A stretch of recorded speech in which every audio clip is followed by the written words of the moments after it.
Nascido no dia 4 de julho de 1920, Steve Rogers era um rapaz com problemas de saúde que desejava de qualquer forma e a qualquer custo ajudar o seu país na Segunda Guerra Mundial. E ele se empenha tanto em participar do exército americano que ele se alista 5 vezes. Mas por conta da sua debilidade, por ser alguém fraco fisicamente, ele é rejeitado 5 vezes pelo exército. E aí então, nesse intuito de a qualquer custo fazer parte do exército, ele leva isso de forma literal. E ele então ele se voluntaria para participar de uma experiência que era chamada de super soldado, que seria uma experiência que seria feita com alguns homens para transformar homens em grandes soldados. E ele participa então dessa experiência, que consistia em um soro especial e umas radiações, e essa experiência dá certo com ele. A experiência transforma o raquítico, fraquinho, frágil Steve Rogers, aquele cara que era só a capinha do frango, ou como alguns dizem, só o filezinho de borboleta, no ágil, veloz, forte, o super atleta musculoso, Capitão América. E aqui eu queria fazer só um parênteses, porque esta é uma das cenas mais cruéis e injustas do filme Vingador. Você pode até ver que ele está assim se perguntando. Ele não diz isso, mas eu acho que ele está imaginando. Porque ele ele se olha, ele vê que ele ganhou força, músculo, velocidade. E eu acho que ele está se perguntando, por que não me deram beleza também? Por que ele tinha que continuar feio? Já que você fez um experimento que custava dar beleza para o rapaz. Ele está se queixando, mas enfim, ele não precisava ser bonito para ser soldado, né? Ele ganha força, ele ganha agilidade, e agora ele é um símbolo do exército americano na Segunda Guerra Mundial. E ao lado do amigo dele, Bucky, ele começa a enfrentar os nazistas na Segunda Guerra Mundial. O problema é que em uma dessas batalhas, em uma dessas lutas, eles sofrem um acidente. Eles estão num trem, como a gente viu, e eles sofrem um acidente, e o Capitão América, ele tenta salvar o seu amigo, mas sabe, se ele tivesse não cortado a unha aquele dia, talvez ele conseguisse, faltou aquele pouquinho para conseguir salvar o amigo, e ele não consegue salvar o amigo dele, e o amigo dele morre. Quem assistiu o Capitão América depois vai entender por quê. O amigo dele morre, e ele então não consegue conviver com essa culpa de ver o amigo morto. As pessoas dizem, não foi culpa sua, não foi você que matou, mas ele entende, ele assume que a responsabilidade era dele, e ele não consegue se perdoar por não ter evitado a morte do seu grande amigo Bucky. O filme Capitão América 1 encerra, ele está pilotando uma grande aeronave, e tem explosivos nessa aeronave que vão destruir os Estados Unidos, e aí então no último ato heróico, ele arremessa a sua nave no Ártico, e aí então ele fica congelado por 70 anos, até que o pessoal descobre ele lá e descongela ele, e ele retorna para a vida, só que ele percebe que o mundo já não é mais igual àquele que ele vivia 70 anos atrás. E aí então ele começa a viver no mundo de hoje, mas preso a um passado marcado pela culpa. E o grande problema do Capitão América é que, por estar preso a um passado de culpa, ele não consegue viver o hoje.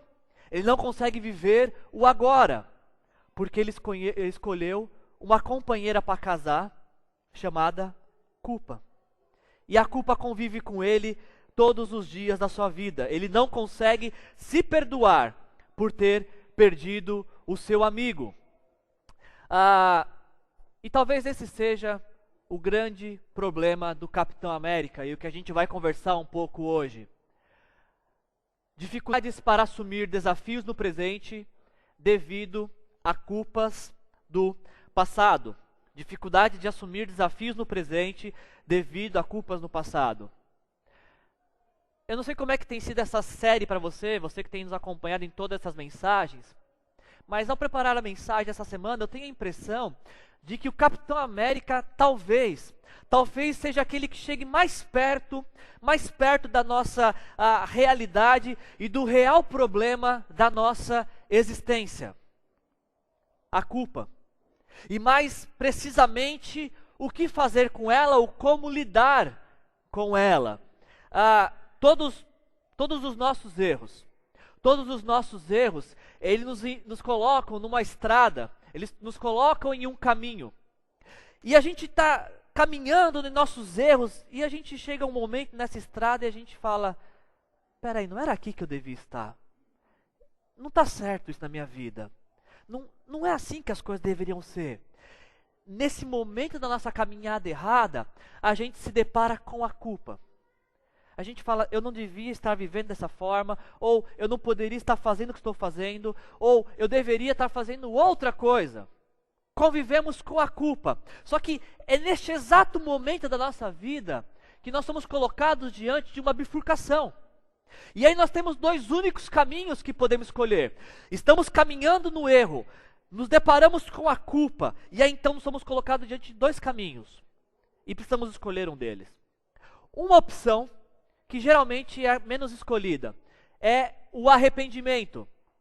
É errar, sentir o peso da culpa e falar, eu preciso mudar de vida, eu preciso consertar a minha vida, eu preciso viver uma nova vida. Essa é uma alternativa de quando nós nos deparamos com o erro e com a culpa, se arrepender e mudar de vida. Só que esse é o caminho geralmente que menos escolhemos. Porque o outro caminho que nos é proposto é o caminho da omissão. Achamos que podemos deixar de lado, depois a gente vê isso, depois a gente resolve. Sabe qual que é o problema quando a gente pega a estrada da omissão? É que a gente não percebe, mas a gente é colocado em um ciclo interminável de erro, culpa, omissão. Erro, culpa, omissão. Erro, culpa, omissão. O dicionário vai definir para a gente omissão como ato ou efeito de não mencionar, de deixar de dizer, escrever ou fazer. O dicionário também vai falar que omissão é o ato ou efeito de deixar de lado, desprezar ou esquecer. Omissão é falta de ação, inércia, passividade. Omissão é falta de cuidado, atenção, descuido e negligência. Essas são as definições do dicionário para omissão. Porém, ao preparar a mensagem essa semana, eu formulei para mim uma definição de omissão. Para mim, Wilson, omissão é o ato de negligenciar a missão que lhe foi confiada. Durante toda a nossa vida, nós vamos receber missões, vamos ser envolvidos em missões. E a omissão consiste justamente em abrir mão daquilo que nos foi confiado, das responsabilidades que nos foi confiada. Deixa eu te dar alguns exemplos para você perceber como que omissão é abrir mão da missão que lhe foi confiada. Um exemplo disso do que a gente está conversando. Todos nós sabemos que é nossa responsabilidade cuidar do nosso corpo. A responsabilidade é nossa. Nós somos as pessoas que temos que cuidar do nosso corpo, da nossa saúde, da nossa vida. E como todo bom brasileiro, somos bons eletricistas e médicos por nascimento. Nosso corpo começa a sinalizar que algo não está legal. E o que a gente faz? A gente autoexamina-se a si mesmo. E homens são muito bons nisso. O cara pode estar com o braço caindo, não é só um arranhão, está tudo certo. É quase impossível um homem ir no médico. Para ele ir no médico, ele tem que estar vendo aquela figura preta com a foice mirando nele e falar, não, acho que eu vou para o médico. E ele ainda vai porque alguém insiste com ele. Sabemos que é nossa missão, é nossa responsabilidade cuidar do nosso corpo, cuidar da nossa saúde. Mas principalmente nós homens, a gente vai enrolando e protelando, procrastinando, deixando para depois o que temos que fazer agora. E eu vou provar para vocês, homens que me ouvem aqui nesta manhã, qual foi a última vez que você fez um check-up? Qual foi a última vez que você falou assim, olha, aparentemente está tudo bem, mas eu vou no médico ver como é que está meu triglicerídeos, meu colesterol, vou fazer o ergométrico para ver como é que está meu coração. Qual foi a última vez que você pensou em fazer isso? Não que você fez, que você pensou em fazer isso. Homens não vão no médico nem quando estão morrendo. Porque o homem, todo brasileiro, é um pouco de eletricista, não lê manuais e também não gosta de ir ao médico. Outro exemplo sobre omissão. Todos nós sabemos que a missão de administrar nossos recursos, nossa vida financeira é nossa. A questão não é o quanto ganhamos, mas é o que fazemos com o que ganhamos. E ao invés de, numa crise, cancelar a net e comer ovo durante um mês, o que a gente faz? Normalmente, a gente vai empurrando com a barriga. Para ver até onde dá. Deixa eu só fazer um alerta. Empurrar com a barriga não conta como exercício abdominal. Vamos protelando, tomar ações enérgicas para mudar nossa situação financeira. E quando a gente vê, a gente está com uma verdadeira bomba em nossas mãos. Um outro exemplo sobre omissão. Nós temos um amigo que nós percebemos que o que ele está fazendo não é legal. Tem uma pessoa que nós amamos de todo o coração, mas que está tendo atitudes erradas, está falando de forma errada. E normalmente o que a gente faz?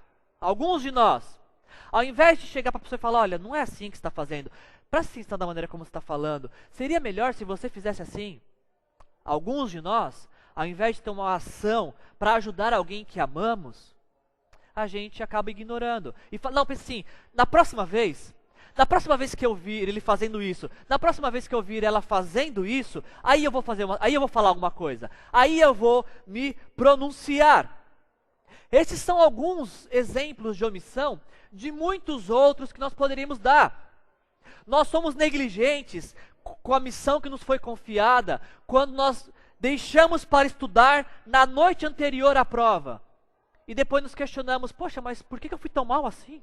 Que absurdo, que surpresa, fui tão mal na prova. Negligentes com a missão que nos foi confiada, quando a nossa mesa do escritório está cheia de papéis, cheia de trabalhos que deixamos para depois para fazer, e nos questionamos, poxa, mas por que meu chefe não me dá um aumento ou uma promoção? E a mesa parece revirada. Somos negligentes quando homens novamente homens são muito bons em negligência. Somos negligentes, homens, quando nossa esposa pede, você pode arrumar isso aqui em casa? A gente fala, já vou. E aí a gente fica bravo que ela fica nos lembrando de 6 em 6 meses. Eu já falei que vou fazer, não precisa me lembrar de 6 em 6 meses. E a coisa vai ficando, e a casa vai ficando largada. Era só bater um preguinho. Mas vamos deixando para depois, para depois, para depois. Somos negligentes quando deixamos a dieta para a próxima segunda. A nossa dieta sempre vai começar na próxima segunda. Hoje é domingo. Quando você vai começar a sua dieta? Segunda. Amanhã? Não, a outra segunda. E sempre é a outra segunda. É a outra segunda. E a gente pensa, poxa, não tô perdendo peso, o que está acontecendo? E diversas vezes em nossas vidas, nós somos colocados em uma estrada do erro. E quando nós percebemos que estamos errados, nos deparamos com a culpa de estar errado. E temos duas opções, que é a opção de mudar de vida através do arrependimento, ou a gente cai nesse ciclo de erro, culpa, omissão. Erro, culpa, omissão. Sabe qual que é o grande problema da omissão? O grande problema da omissão é que nós vamos sempre deixando para depois o que precisamos resolver hoje. Esse é o grande problema da omissão. Aliás, este é o cerne da mensagem de hoje. Se você quer anotar alguma coisa e pegar alguma coisa para a gente compartilhar na célula essa semana, este é o centro da mensagem de hoje. Se eu deixar para resolver depois o que eu tenho que resolver hoje, eu vou colher problemas maiores amanhã. No desenhos, como uma bola de neve se forma, ela começa pequenininha, mas depois ela vai crescendo e você nem sabe mais como ela começou. Deixo para resolver depois o que eu tenho que resolver agora, e se transforma numa grande bola de neve, que eu não sei nem como começou, e eu não sei nem por onde começar. Sabe qual que é o grande problema da omissão? O grande problema da omissão é que ela nos transforma de culpados em vítima. Sabemos que nós temos a omissão de sermos o chefe dos nossos lares, o marido que nossas esposas precisam e merecem, os pais que nossos filhos precisam. Mas nós dizemos, eu não tive um pai como exemplo. Eu não sou um bom pai, um bom marido, porque eu não tive um bom exemplo. E aí a gente acaba se omitindo e transferindo para outros uma responsabilidade que é nossa. A omissão, ela acaba nos transformando de culpados em vítimas. A omissão acaba nos levando a transferir para outros uma responsabilidade que é nossa.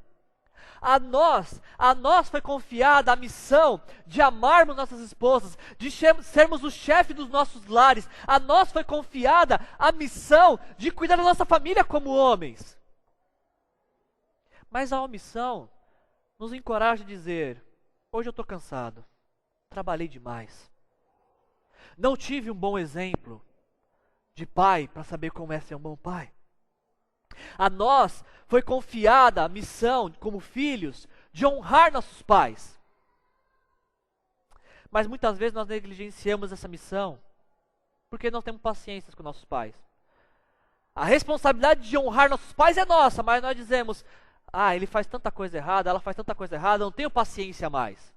Transferimos para outro. A nós que somos liderados de uma maneira geral, nos foi confiada a missão, como o Jefferson falou semana passada, de cooperar com a missão do outro. Mas ao invés de cumprir com a nossa missão, de cooperar com a missão de outro, a gente fala, não vou ajudar porque essa pessoa faz tanta coisa errada, essa pessoa não está da maneira como eu quero, e aí a gente acaba colocando nossos interesses pessoais acima da missão que nos foi confiada. E como nós vimos, este é um ciclo que acaba paralisando a vida.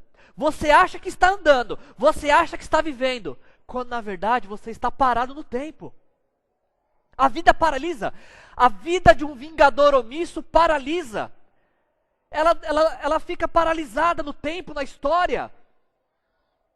Porque é um ciclo que não se acaba, que não se interrompe. Este é o ciclo que o Capitão América conviveu.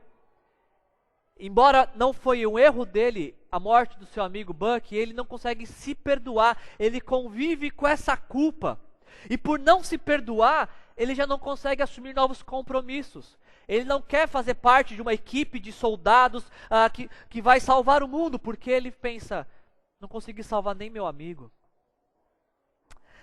Talvez o Capitão América, como muito de nós, acaba convivendo com uma voz interior que o fica acusando de seus fracassos, acusando de como ele não é bom, acusando de como ele é falho. E assim como o Capitão América, também muitas pessoas estão paralisadas porque não conseguem se perdoar pelo que fizeram ou pelo que deixaram de fazer.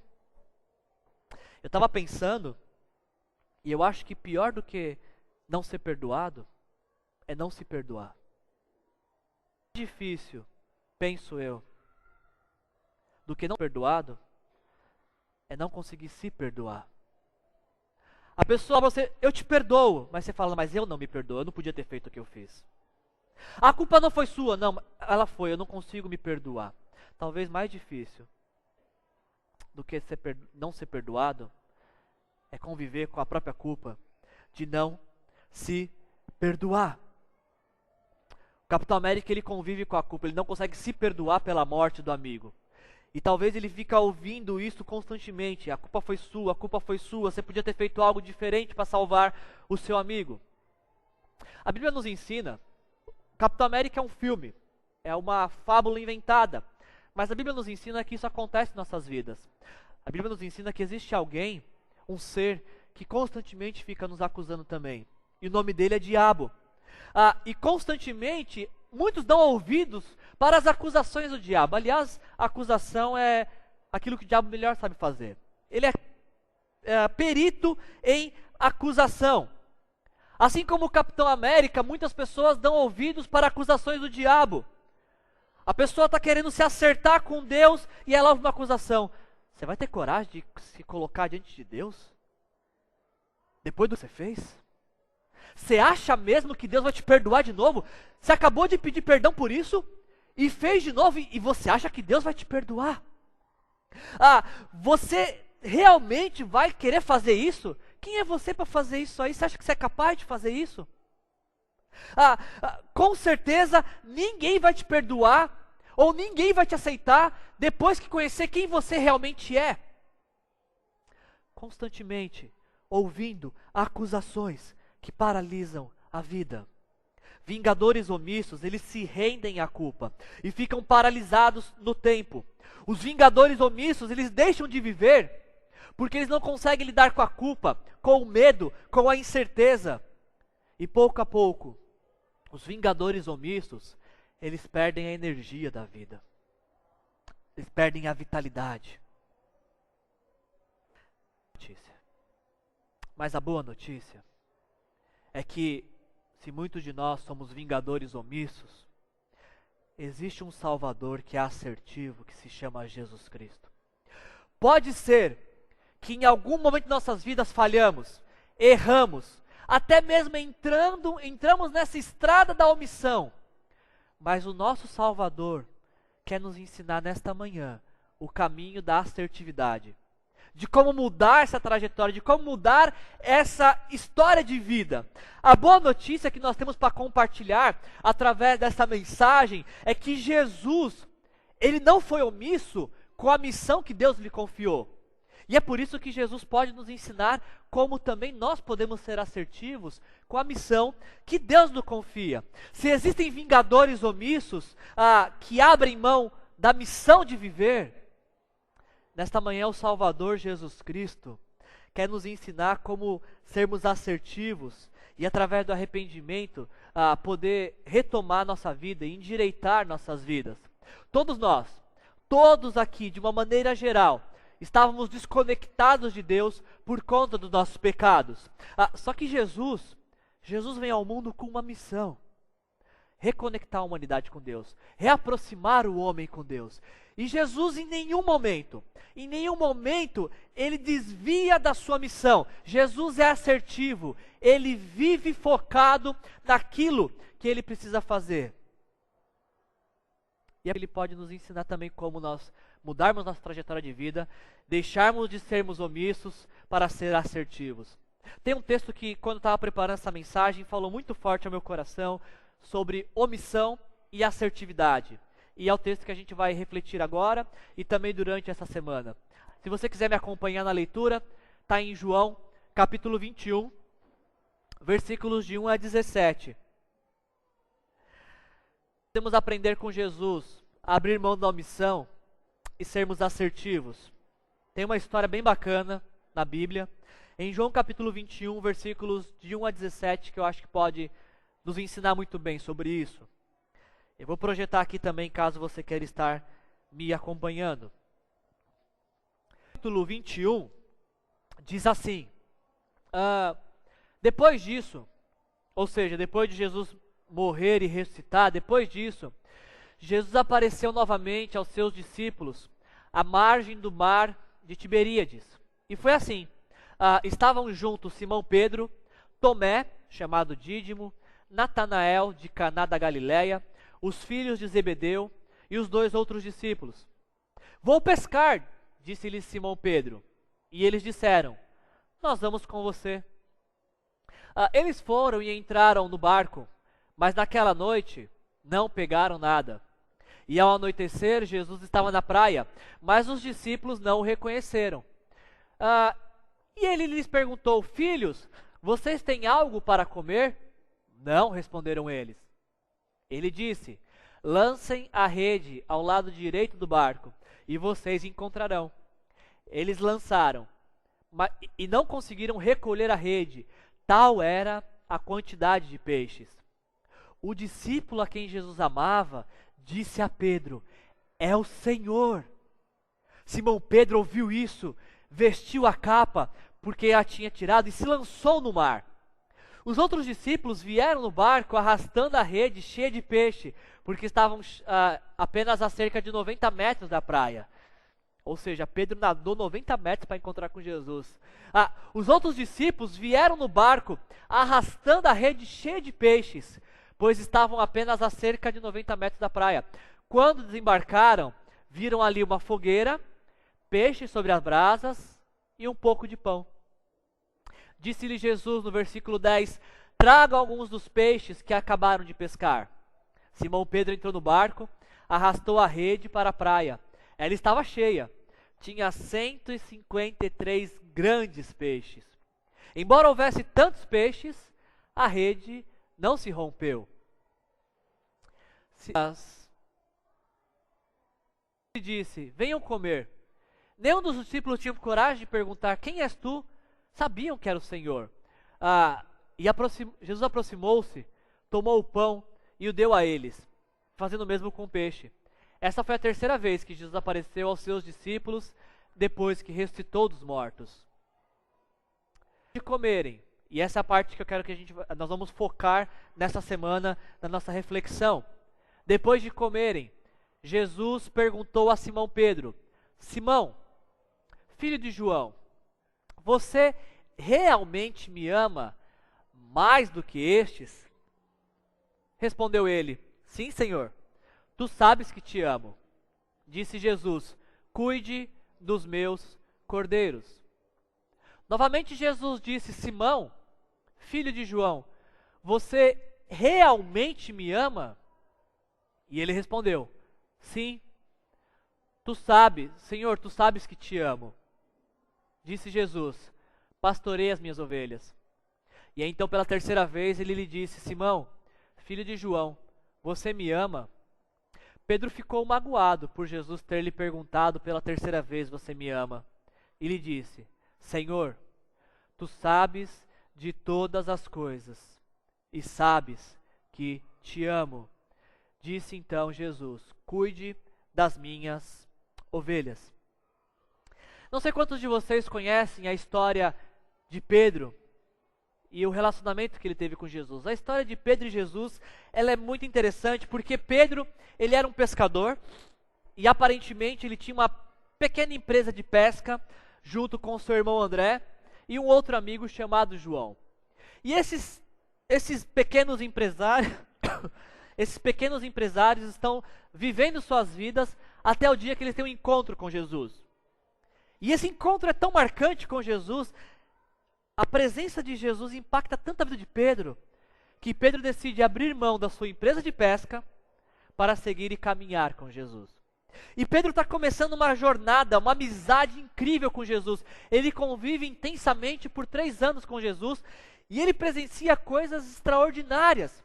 Ele desfruta da companhia e da amizade de Jesus. Só que, enquanto Pedro está caminhando com Jesus, ele percebe algo, no mínimo, estranho na vida de Jesus. Porque Jesus a todo momento está falando, eu vivo para morrer. Meu propósito de vida é um dia poder morrer numa cruz. E em nenhum momento dessa caminhada de Pedro com Jesus, ele vê Jesus pensando, poxa, eu queria comprar um camelo do ano, eu queria comprar uma tenda maior.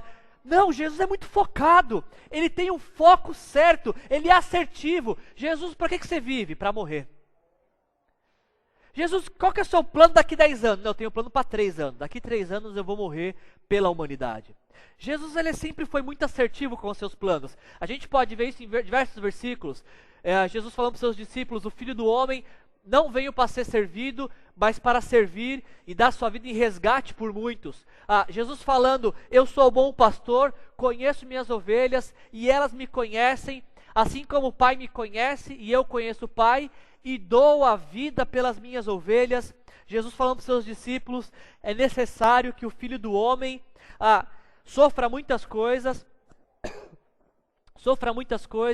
e seja rejeitado pelos líderes religiosos, pelos chefes dos sacerdotes, pelos mestres da lei, seja morto e ressuscite no 3º dia. Jesus conhecia muito bem qual era a missão que Deus tinha lhe confiado. Ele sabia que precisava morrer para que nós pudéssemos viver.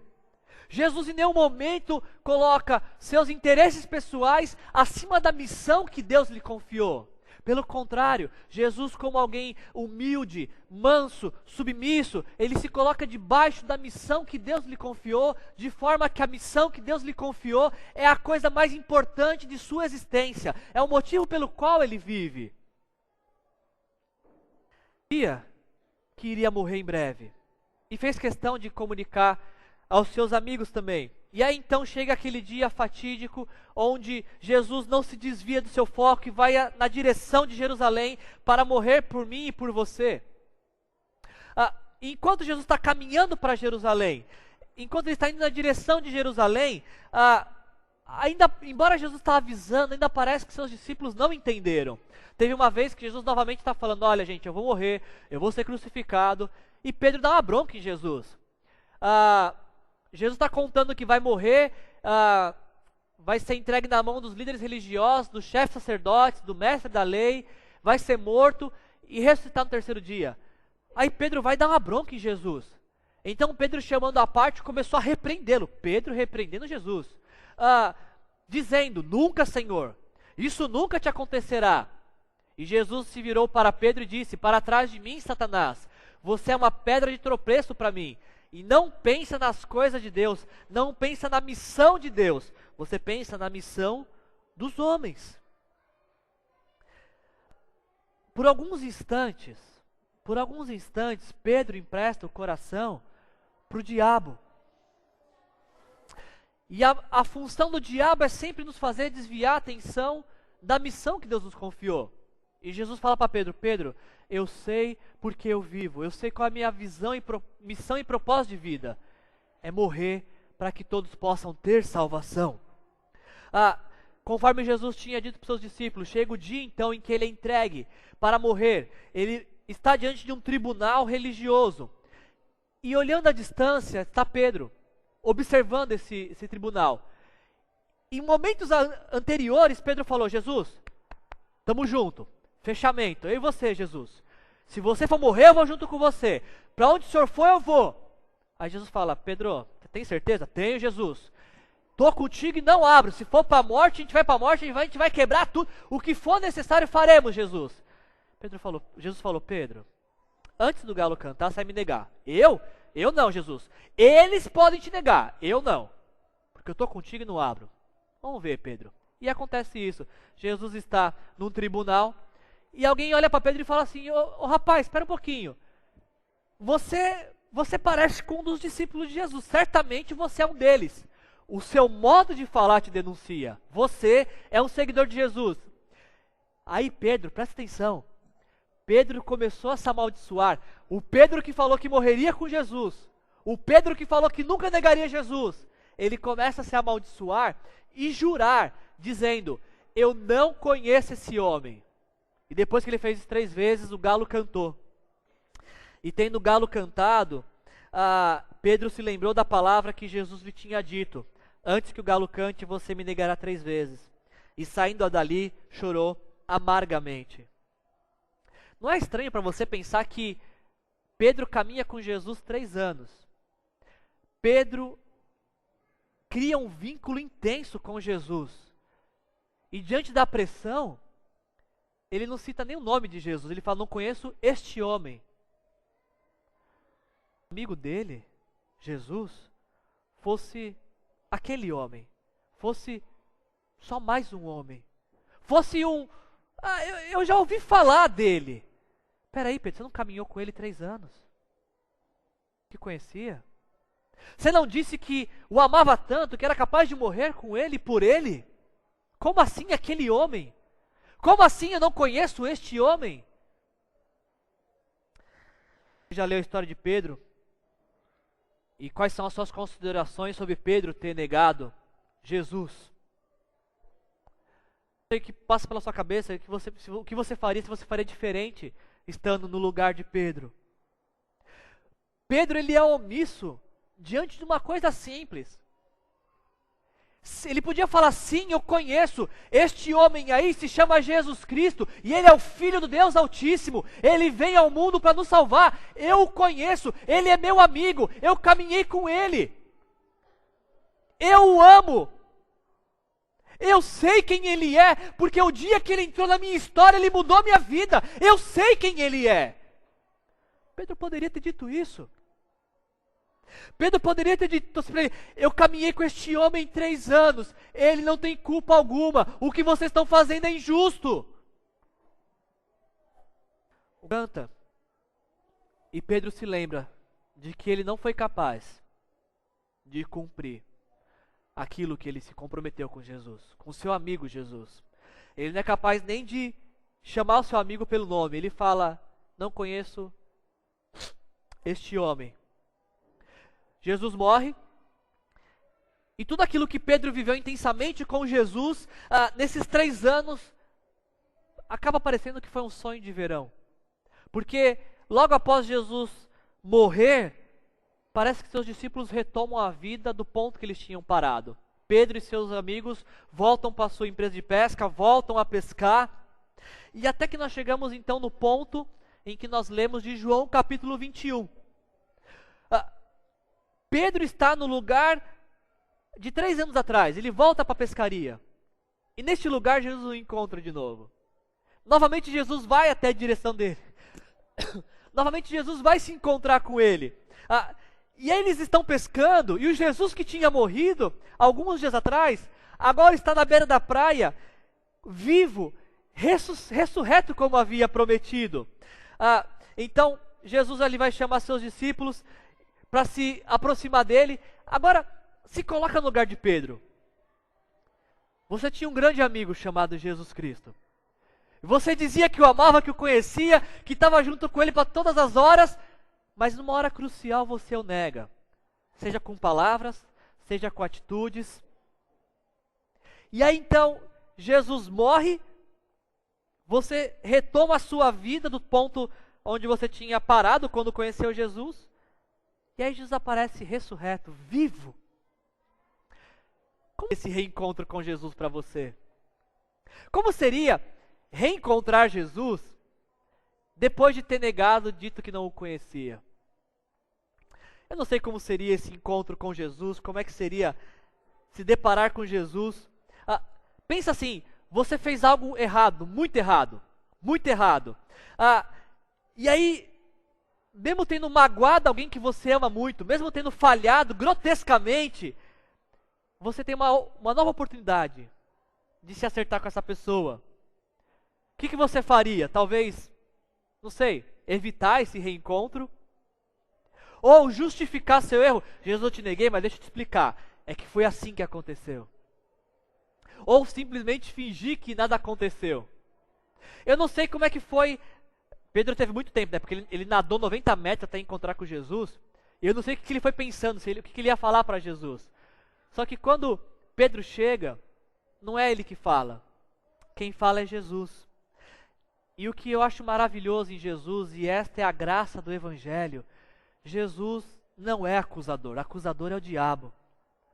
Se fosse o diabo que estivesse recebendo Pedro, o diabo ia falar assim: mas você, hein, Pedro, você não falou que ia morrer com o homem? Mas você, hein, Pedro, isso é coisa que se faça? Esse é o papel do diabo. Mas quem estava para receber Pedro de volta não era o diabo, era Jesus. E Jesus é assertivo. Jesus não joga na cara de Pedro os seus pecados. Jesus o recebe. Jesus prepara para ele uma refeição. Jesus, por ser o Salvador assertivo, se propõe a restaurar a vida de Pedro. E Jesus faz isso com uma pergunta simples, porém muito complexa. Jesus pergunta para Pedro: Pedro, você me ama? Não importa o que você fez. Não me importa se você falou que não me conhecia, se você nem me citou meu nome, se você quebrou uma promessa. Eu tenho uma pergunta para te fazer. Você me ama? Essa pergunta de Jesus, ela é complicada porque é óbvio que Pedro ama Jesus. Mas como é que você vai ter coragem de falar: eu amo, mas te neguei? Eu amo, mas não fingi que não te conhecia? É uma pergunta complicada. E então Pedro devolve para Jesus, fala: Jesus, o Senhor te ama. Que apesar de ser um sem vergonha, miserável, cretino, Eu te amo. Às vezes eu não consigo provar isso com atitudes e palavras, mas não é falta de amor, é safadeza mesmo. E aí então, Jesus responde para Pedro: Pedro, já que você me ama, apacenta minhas ovelhas, Pedro. Ou seja, Pedro, já que você me ama, retoma a sua vida da onde você parou. Dá sequência na missão que eu te confiei. Já que você me ama, Pedro, continua a sua vida seguindo firme com a missão que eu te confiei. Você me ama. Isso para mim é o que mais importa. Apacentar minhas ovelhas, Pedro. Espanta esse galo do seu ombro, porque isso é a história do passado. Pedro, cuida das minhas ovelhas, cumpre com a missão que eu te confiei. Sabe como a gente conclui essa mensagem nesta manhã? Eu vou concluir ela agora. A gente conclui da seguinte forma essa mensagem. O nosso desafio não é entender apenas que somos vingadores omissos. Não é olhar para a nossa vida e falar, poxa, como eu sou omisso. O grande desafio dessa manhã é chegar a reconhecer, nossa, como eu sou falho, como eu deixei a desejar em tantas áreas da minha vida. Jesus, eu quero recomeçar. Eu quero abrir mão do erro para ser mais assertivo, para ser correto, para fazer aquilo que eu tenho que fazer hoje, não protelar. O grande desafio dessa mensagem nessa manhã é entendermos que Jesus continua contando comigo e com você para a missão que Ele nos confiou. Pedro negou Jesus e Jesus fala, Pedro, eu continuo contando com você. Eu não desisti de você. Talvez você tenha desistido de você, mas eu não desisti de você. Eu não abro mão de você. Eu continuo contando com você. Você se lembra que eu te confiei uma missão de ser pai, de ser marido, de ser esposa, de ser filho, de ser um bom profissional, de ser um bom cidadão? Você se lembra que eu te confiei essa missão? Pois é, nada mudou. A missão continua a mesma. Você se lembra que eu te confiei a missão de me representar no mundo? Nada mudou. Os seus erros não anulam a missão continua apesar dos nossos erros. A pé ainda. Deus continua contando comigo e com você. E essa é uma boa manhã para nós fecharmos nossos olhos diante desse desafio, nos colocarmos diante de Deus e entender que, apesar do que somos e fazemos, Deus continua nos amando. Ao invés de sermos vingadores omissos que optam pela inatividade, talvez nessa manhã a gente pode se dirigir diante do Senhor e falar, Senhor, eu tenho falhado no meu papel de pai, de mãe, de marido, de esposa. Eu tenho sido omisso no cuidado da minha casa, das minhas finanças, do meu lar. Eu tenho deixado de honrar meus pais. E nessa manhã eu quero, Senhor, eu quero tomar o caminho da assertividade. Senhor, eu sei que o Senhor me confiou representar o Senhor neste mundo e eu não tenho feito isso, mas nessa manhã, Senhor, eu quero me arrepender, Senhor, porque eu te amo de todo o meu coração. Eu não te amo como o Senhor me ama, mas eu te amo, Senhor, de todo o meu coração. Não sei explicar, apesar das minhas falhas, não sei explicar o quanto te amo, só sei que te amo e que nesta manhã quero fazer algo novo, fazer algo diferente. Nesta manhã você quer deixar de ser omisso, se você quer se arrepender, faça uma oração ao Senhor, coloque-se diante dEle, livre-se da culpa e entenda de uma vez por todas que Deus continua te amando e continua contando com você para a missão que Ele te confiou.